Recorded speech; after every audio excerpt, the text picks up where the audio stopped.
This is not a lore video. Well, it is, kind of.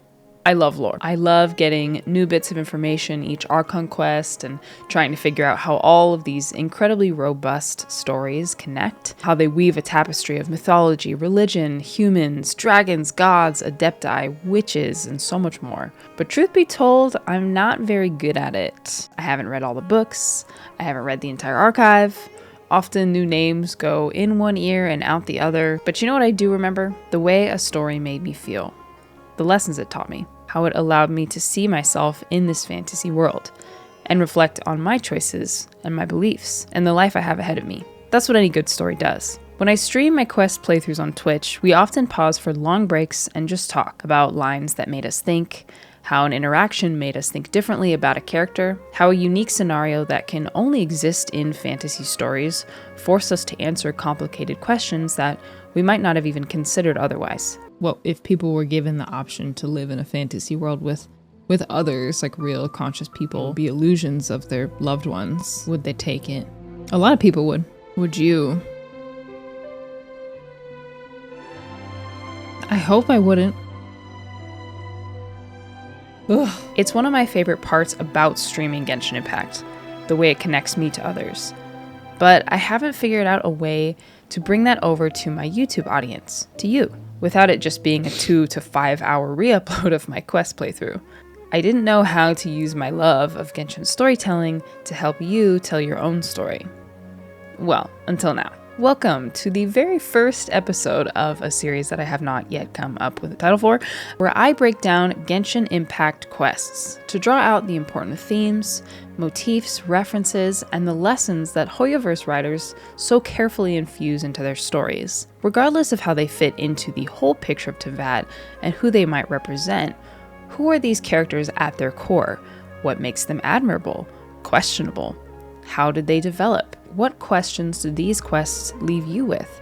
Not just about the overarching story of Genshin Impact, but about your own. The first quest that I'm going to be covering is Nahida's second story quest, which is called Sapientia Oromastis, which is Latin and translates to the wisdom of Ahura Mazda. Ahura Mazda, by the way, is a deity of Zoroastrianism. At the beginning of this quest, we find Nahida in Sumeru City. She tells us she's looking for leads. Her memory around saving Irminsul is fuzzy, but she feels like she's forgotten something important, something she was supposed to do. We, as always, offer to help, and Nahida pulls out a large green gem, which appears to be wrapped in vines, with a power emanating from the inside. She says that she found it in the Surasthana, but has no recollection of where she got it and what it's for. Since her memory of the gem is foggy, she assumes it must have something to do with forbidden knowledge. She says that the power emanating within is similar to hers, but not exactly the same.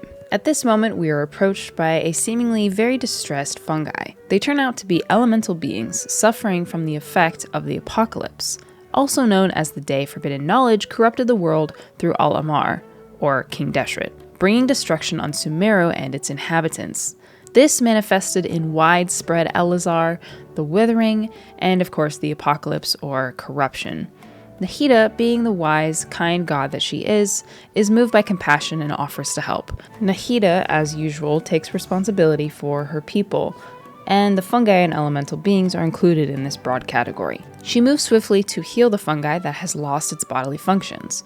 We then learn that when Rukkhadevata and Nahida work together to purge the world of forbidden knowledge to heal Irminsul, the beings that had been infected and had adapted to the life under the effects of forbidden knowledge and the apocalypse had been left with a void, a part of them in which elemental power could not cycle properly, similar to a blood clot or anything that would restrict the blood flow in the body.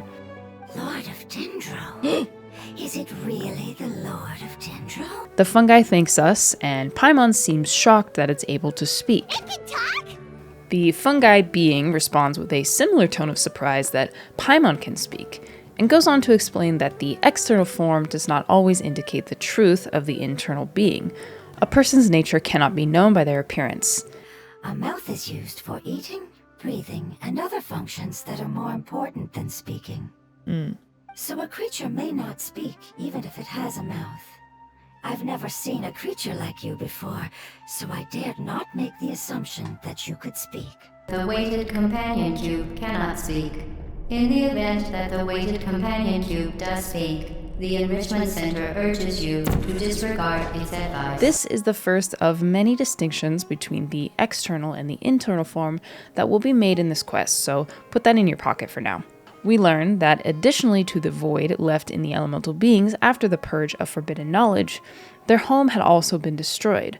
Those who survived the apocalypse adapted their external form and became fungi, and have set out on a quest to save their homeland. However, after further conversation, the elemental being shares that the purging of corruption has also erased pieces of their memory, including the location of their homeland. Thus, we start on a quest to help the elemental beings reunite with their other family members and return home. We also discover that there is a prophecy of an agreement between the Lord of Dendro and the elemental beings, that she would someday help them return home. Nahida has no memory of this, but believes them because her own memories around the purging of forbidden knowledge are fuzzy and unreliable. In reality, she was not the one who made this agreement, but Rukkhadevata. Here we can see our first parallel between Nahida and the elemental beings. In both of their situations, a sacrifice was required to survive, not just anything, but something Sumerians hold in highest value: knowledge, memories. Nahida doesn't even remember what she lost at the purging of Irminsul, only that she experienced loss. In the following sequence, we listen as Nahida recounts the purging of Sumeru after the apocalypse. This, of course, was an action performed by Rukkhadevata, but Nahida has unknowingly taken these memories as her own.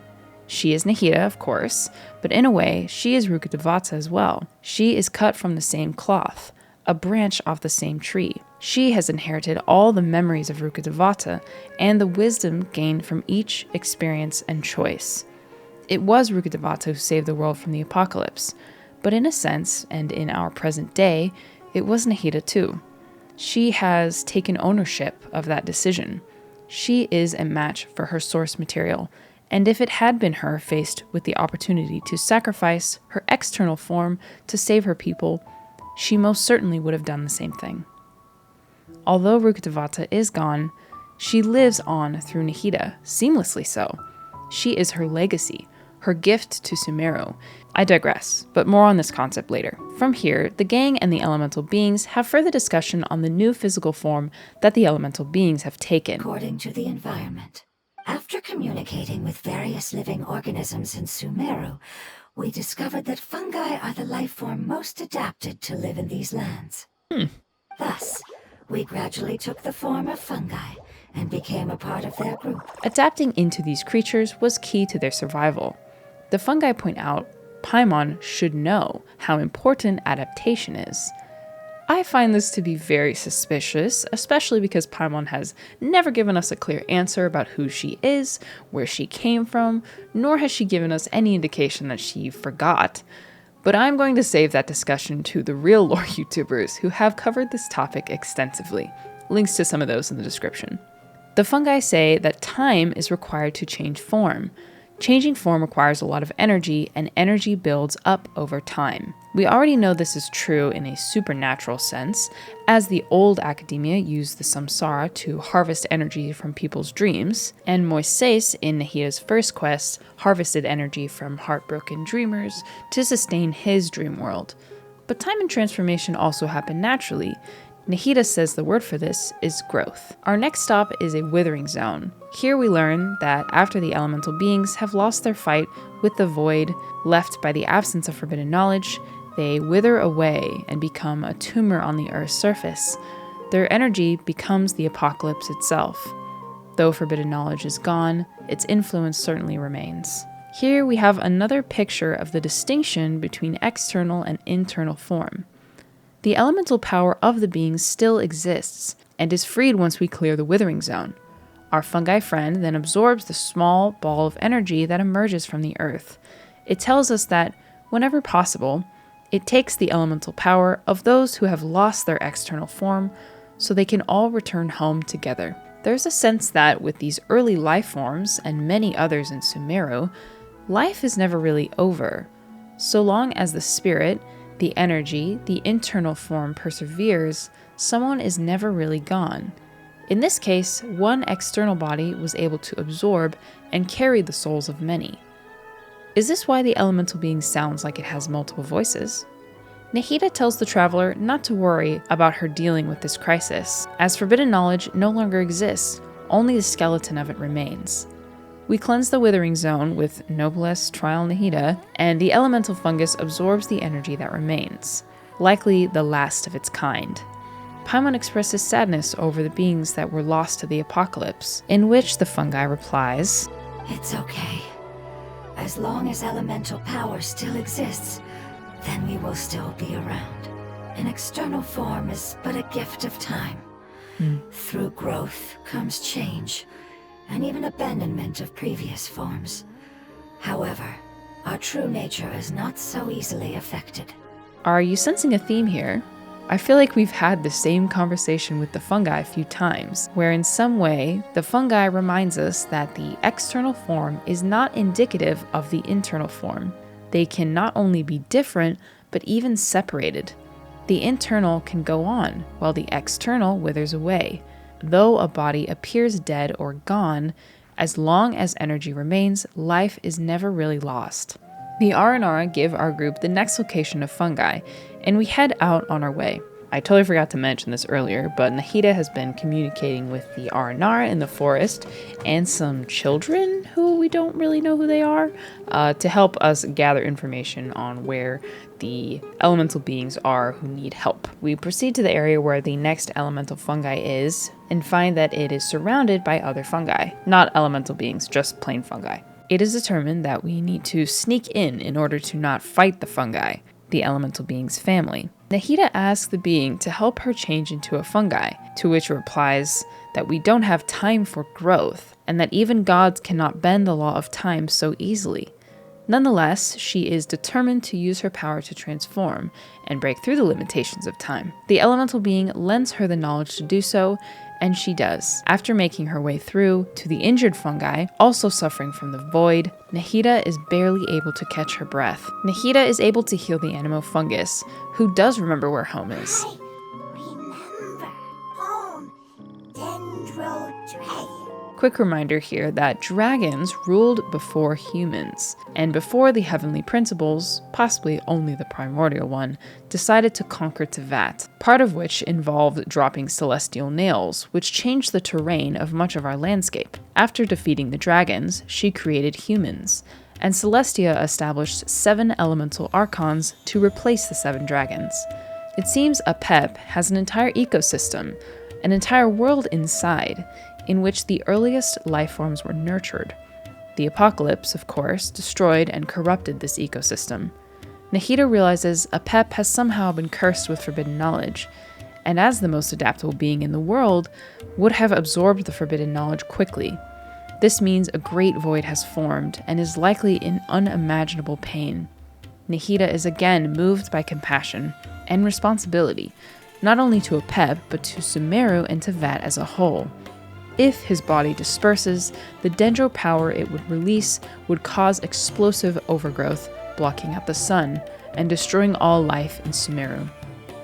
We help Nahida calm down and decide on our next plan of action. The elemental fungi tell their family that we healed the animal fungus, who then responds by bringing us fruit to say thank you. The elemental being struggles with the idea of leaving their family to return to their true home, saying that family is important no matter when the family actually formed. They ask us to make a few preparations to make sure that they're leaving their family with a good home. The fungi thanks us for helping his family, to which Paimon responds with a very odd question. You really like them, don't you?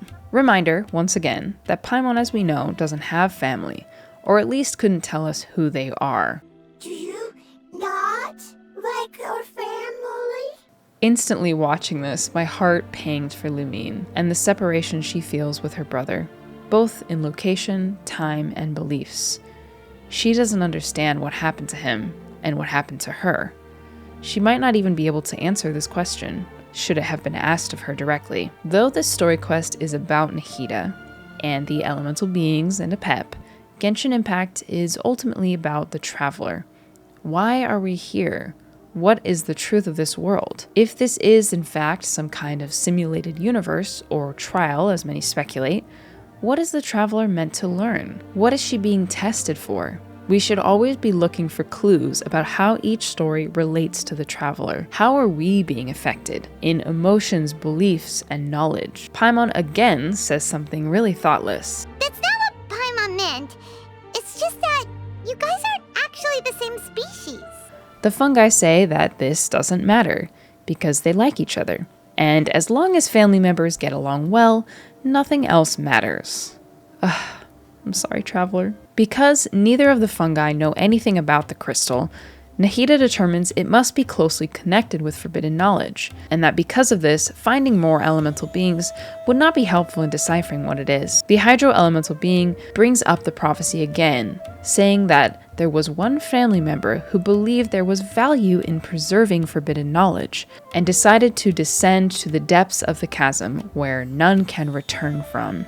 Perhaps the forbidden knowledge has been converted to a different type of energy that can be preserved. So off to the chasm we go. Here we find a geoshroom that has been preserved by the oozing filth, which has the power to stabilize powers that should not exist in Teyvat. A light exits the being as well as a purple mist. It has been soaking in forbidden knowledge for so long, it might be beyond saving. Nahida immediately prepares to heal the shroom until she is stopped by the traveler. This was one of the most shocking moments of the quest for me. Nahida is our Lord of Dendro and our God of Wisdom. Perhaps it's my fault for assuming, but I think these moments shine a light on the fact that the Archons are not perfect, even in the things that they are gods over. Nahida has a vast library of knowledge from the Akasha, and the way knowledge is prized, transferred, and collected in Sumeru. She is endowed with celestial powers, and those two things combined make her a god with a specialty in wisdom, but not in a omniscient, perfect way.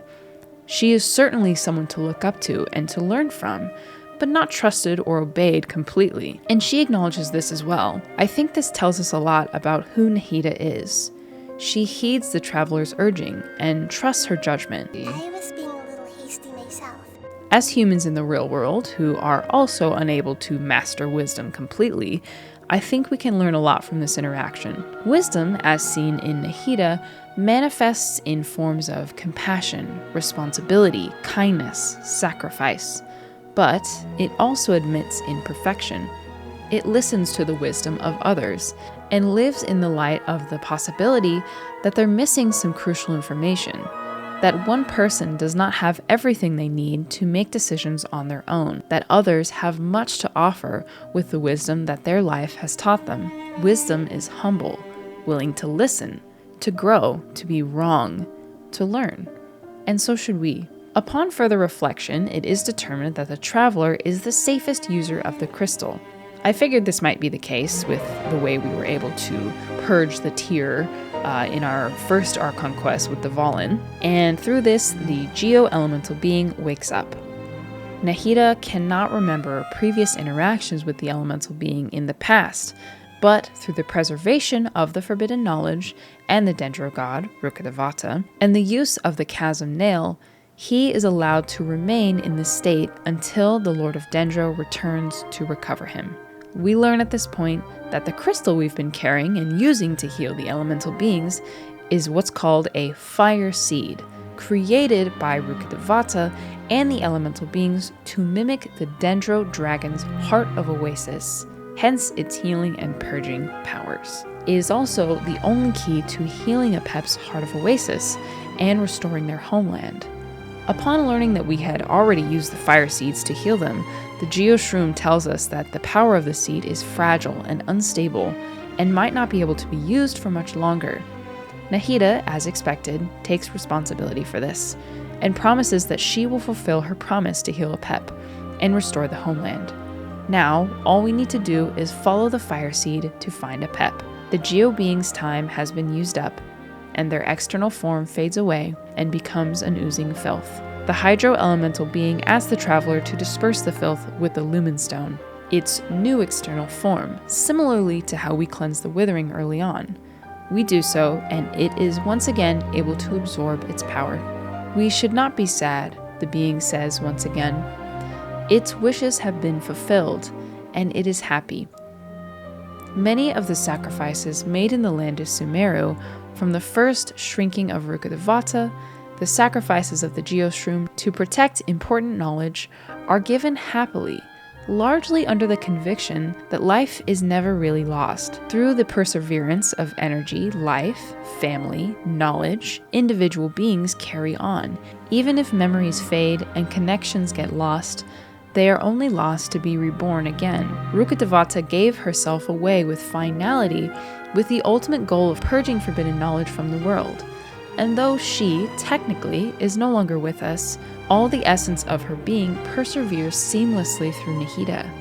Time is the great accumulator of power, and time enables for documentation, advancement, growth, the transfer of knowledge, wisdom, from one being to another. Now it is finally time for us to seek out Apep, who is massive, by the way, like my dream raid boss. Imagine how fun group raid bosses would be. I digress. We instantly feel that Apep does not look like a dendro dragon at all. Flame-like light comes from its eyes, and it's swarmed by a sandstorm. No sign of any life in sight, but only one that has been punished by the sands of the desert. Apep is not happy to see us, and when Nahida expresses her desire to save it, it seems almost insulted. I do not need saving, especially not by you, brewer. Okay, wow, government name. Apep mocks Nahida along with the other Archons, having only existed for a fraction of time, and leaning on the heaven's glow, Celestia, for their power. Apep warns her to pay attention to the patch ahead, so they don't fall where they have fallen before. Apep is clear that it will not relinquish its animosity toward Nahida, even if we are able to succeed healing it, as it will destroy Sumeru and the 7 nations. There is no need to fight, Nahida says, only to find the truth. Apep mocks her once again. Truth, the shackles that the god of wisdom cannot escape from. I have paid dearly for the truth. It seems Apep is referring to forbidden knowledge, which would qualify under the greater umbrella of truth, but not truth that should be known by living beings. I wonder why forbidden knowledge exists in this world, and why it has such an adverse reaction on life it touches. Does in it reveal the secret or the truth of this world? Who made it poisonous to us? Here we see a group of elemental beings who have transformed their external form to adapt to the apocalypse. They did so to survive, just as our fungi friends have. We fight them and exhaust their external form. The elemental beings want to bring them home, as they are not evil in nature, but only a product of their environment. It's risky to use the fire seed again, but Nahida, once again moved by compassion, insists that we use it. The decision is on me, and she will take responsibility for the results. The elemental power is released and absorbed by the hydrofungi, who then Pokemon evolves into a grounded Hydroshroom. They can feel the knowledge and the emotions growing in number once again inside of them. It seems that, though the elemental beings have lost their physical form, they still remain separate, but together in one body. They're not truly lost at all. The shroom marvels at the growth that has occurred so quickly, and Paimon shares probably her most insightful line in this quest. It's because you're carrying everyone's hopes and dreams. Huh. The idea of family is not just a connection from one being to another. It is a power that seems to be able to transcend time, physical limitations. The will of many are combined into one. Hopes and dreams are realized over generations and through joint effort. I'm sure as I say this, you are considering your own family. For better or for worse, there are hopes and dreams that were placed on your parents, and hopes and dreams that were placed on you. Many family members take multiple jobs, leave their home country, abandon long-held practices just to give their children a better life than they had, to give them a chance to do things they were unable to do. There is a sense that hopes and dreams of relatives live on even after they've passed. Sometimes we see them when we look in the mirror. Parents purposefully and accidentally imprint themselves on their children. Sometimes I watch old clips of myself and I see mannerisms of my dad. I can hear my mom's laugh. I can hear my grandma's laugh in my dad's laugh. Family is sort of magical the way it builds upon itself. Though we will all die and lose our earthly form, part of us will be carried on by our children, spouses, close friends, chosen family. We see all these things exemplified in the elemental fungi, who are now closer to reaching their goal of returning home than ever. Apep's cave is filled with a void, left by the absence of forbidden knowledge. Nahida reasons with the dragon, urging that its anger is in vain. Forbidden knowledge is gone. The apocalypse is over. Fighting is pointless. It's better now to consider the life it's produced. Its family. Why does Apep want to survive? Why is it vengeful? Nahida uses the seed to enter the realm of the dragon, and her and Paimon end up separated from the traveler. Paimon says that they need to find her immediately, but Nahida has other plans. We approach the heart of Oasis, ready to heal with the fire seed. But the fire seed fails. It shatters before Nahida's eyes. Nahida wonders if maybe she was already in a weakened state when she created the fire seed in the first place. She doesn't spend long mourning the seed, and, once again, takes responsibility for her actions, and prepares to use her own power to create another seed to heal the heart. It will work. However, there is a good chance that she will grow even smaller than she already is, perhaps returning to a blade of grass or a branch. She will lose her memories, her emotions, her thoughts. But it seems that it doesn't matter compared to the threat of Apep's illness. She is willing to sacrifice herself once again for her people. Sacrifice seems to be the key to almost every storyline in Sumeru. A price must be paid for life to carry on, and most are willing to make it for a greater purpose. The Aranara sacrifice their memories. Even in the newest desert quest, the Pari are willing to convert their elemental energy to seal the window to the abyss, like the other Pari before them. Rukkhadevata sacrificed her form to heal the desert of forbidden knowledge, and ultimately sacrificed everything. This cycle of individual consciousness converting into energy to maintain life or to reach some end goal is a constant in this nation of wisdom. It makes me wonder, at the end of our journey, will some great sacrifice need to be made? Will the siblings really be reunited in the end? And if so, will it be in the way we expect? Paimon reasons with Nahida, saying that Sumeru needs their Archon, but Nahida won't be stopped. This must be done. A sacrifice must be made. A price must be paid. But the traveler and the elemental beings appear just in time, and Paimon rushes to explain the situation. The shroom doesn't seem surprised. After observing Nahida's small sacrifices across this quest, it surely assumed that she would be swift to sacrifice herself again. She was faithful in little, and she will be faithful in much. It is in her nature. It is a product of her wisdom. The shroom knows a sacrifice is required, but it will not be made by our Dendro Archon. The purpose of our journey and all the growth we've made is to return home. And since this is the case, our wishes and dreams have come true. The fungi spirits break into many pieces, and together heal the heart of Oasis. Everything they've gained through their life, their emotions, knowledge, experiences, and memories will be converted to elemental energy. They will succeed, but nothing of who they were will remain. You won't be remembered by anyone. Nahida asks, "Is this truly the return you've dreamed of?" Tears well in her eyes, calling us back to the moment she returns from healing Irminsul and having forgotten Rukkhadevata. She, too, lost herself in the fight against forbidden knowledge, but it was a worthy sacrifice, even if no one but us knows it was her. "Lord of Dendro, don't be sad," one of the beings says. "This is not your home. This is our home. You should go home too." Hear us, please. Feel our heartfelt desires. Awaken! The last bit of the apocalypse releases from the heart, who we have to fight, of course. We hear the voices of memories as we fight. The geoshroom in the chasm, the hydrofungi, the last of who they were, empowering us to finish the task and eventually fade away. The heart returns to the body, and the body of the Dendro dragon is healed.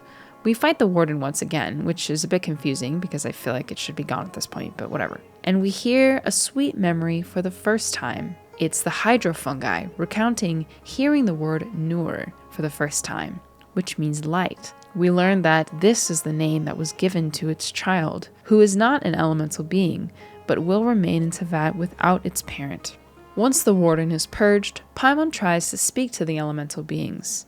They, of course, do not respond. They are pure energy now. No voice, no memory, no emotions. Only Apep speaks to us now, having absorbed their elemental power. They will be reborn in their true home, relying once again on time for growth. The elemental fungi we knew are gone, but not truly. Apep, we find, is no longer filled with anger, but peace. No longer under the influence of forbidden knowledge. Though it still hates the usurper, the primordial one from beyond the heavens, it no longer wishes to destroy Sumeru. It serves no purpose. Finally, we get to find out how Apep was afflicted with forbidden knowledge. It started with the belief that forbidden knowledge could help the dragons regain power after being conquered. The Dragon King, Nebelung, who we don't know much about, led the war against the heavenly principles. The king was killed, but Apep continued seeking forbidden knowledge, and was eventually struck by the celestial nail. It didn't give up, however, because Al-Hamar, or King Deshret, obtained forbidden knowledge with help of the goddess of flowers, Nabu Malikata. He continues his conquest, and Apep allows it, under the condition that when he died, Apep would be allowed to consume him and obtain his knowledge. Apep recounts that the Dragon King will live on in its heart, and it will follow until the end of time.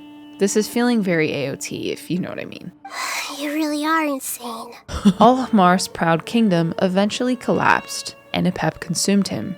But instead of receiving knowledge, Apep received the apocalypse.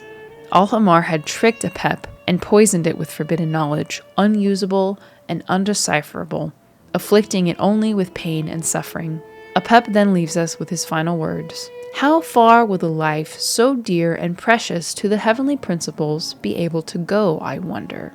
Is that a hint of hope I hear? After leaving Apep, we reflect on the homegoing of the elemental beings. Is it all they hoped for? Will they be able to appreciate their return to the homeland, not remembering their longing, their separation, the struggle it took to return? Was it really all worth it? Growth takes many paths, Nahida reflects. Here we get one more insightful question from Paimon. Can you really call a place without your family your home? Home and family seem paradoxically distinct and inseparable. They can be the same thing, they can also exist independently, or one may create the other. The fungi have found home in their fungi family, but also wish to return to their home state, even if it means losing everything. Where does one start and transform into the other? Growth and time are the prevailing forces that turn family to home and home to family. This is a crucial question in Genshin Impact as a whole, for both the traveler and for our lost sibling. Our sibling's desire is to restore and return home, even if it means prolonged separation from their sibling, and even the destruction of Teyvat through the Abyss Order. Are we in some corrupted world? Clearly the Abyss sibling knows or is convinced of something that we don't know. The truth of this world is still a mystery to us. It is a mystery that our sibling believes, once uncovered, will leave us with the same conclusion that they reached 500 years before. We know our world of Teyvat is filled with illusions, but what really lies beyond? Is the truth worth seeking? Will the truth set us free, or will it be our shackles? As our final act, we return to the elemental being's family. We explain, to the best of our ability, that their family member made a great sacrifice to protect its family. Your happiness is more important than anything in the world, she says. She speaks the child's name, Nur, and it begins murmuring, eventually able to repeat it back to them. This is not something fungi are able to do naturally, and this is a clear sign that the elemental being has left part of itself in its child. Its power, its hopes, its dreams. And because of this, one day they will meet again. Wow. I think the part of it that resonated the most with me through the entire quest was the concept of family being able to carry hopes, dreams, memories, truth that kind of transcends time and even is able to overcome time. And also something that's like shown up a lot of times in Sumeru is this idea of like, even if I lose myself, as long as I achieve my objective and like end up where I'm supposed to be, I will be at peace. Oh man, we even see it in kind of a darker sense in the first Jet quest, where like becoming one with the eternal oasis, like this concept that they all become like one being with one objective. And as long as life persists, like if I'm able to contribute myself, my being, to allow life to carry on, like it's a worthy sacrifice. Yes, and the Aranara as well. The Aranara lose all of their memories. They lose their connections with humanity to preserve the tree. That's like this has been a strong theme that's just persisted through all of the Sumeru storylines. Like as long as I achieve my goal, like life goes on, and through that I live on as well. Thought it was interesting that there was a little bit of like a ideology struggle between Nahida and the fungus, because Nahida seemed very focused on preserving individual life, which is noble, but there was also like the elemental beings were very aware and accepting of like, even if my external body fails and wastes away, as long as life continues, like it's almost like I will never die. Even if I do die and I lose the things that make me who I was, life and time will keep moving forward. Like, yeah, we see that with Scaramouche and the Wanderer. We see it with Ruka Devata to Nahida. Cycles and life and family and moving onward. Life is like temporary and permanent at the same time. At least in like Sumeru ideology. Paimon also reminds Nahida repeatedly that Nahida's presence is important to people and that she cannot sacrifice herself because of that. It's interesting, like Nahida is meant to be the pinnacle of like wisdom, but she's wrong like a few times in this quest. Like she has to be like stopped. And her instincts are good. Like she has instincts to compassion, to responsibility, kindness. Her understanding of like execution was influenced also by her youth. The most right thing in every circumstance for each individual person, as opposed to making sure that the ultimate goal is fulfilled. That's probably why Nahida is one of the ones who helps us a lot, because she is new compared to Venti and Zhongli, who are probably bound by some rules. This is so interesting. I have lots to think about.